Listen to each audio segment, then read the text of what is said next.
ассалому алайкум бародари азиз вафо хуаро. умедворам ки каса нағзаин худованд нигабонтон боша. бисёр дар як чиз дар тааҷҷуб афтодум, хостум ҳамин чиза бугум ва бисёриётон медонен барои чӣ дар зинда буданмон ба қадрмон намерасем ва ба қадршон намерасем.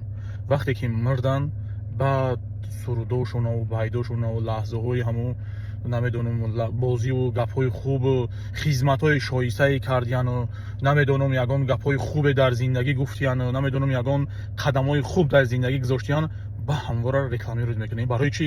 барои чӣ дар зинда будан ба қадршон намерасем, эҳтиромшон намекунем, эҳтиромон намекунем. сабаб чӣ боша?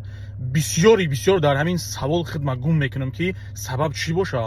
мо худкуши бегонапарастем. и гапро сай баъди мурдани ман чӣ дар кор ҳамин шумо маро таъриф мекунен, ё ин ки намедонам бологузар мекунен, ё ин ки суратома калон мекунен.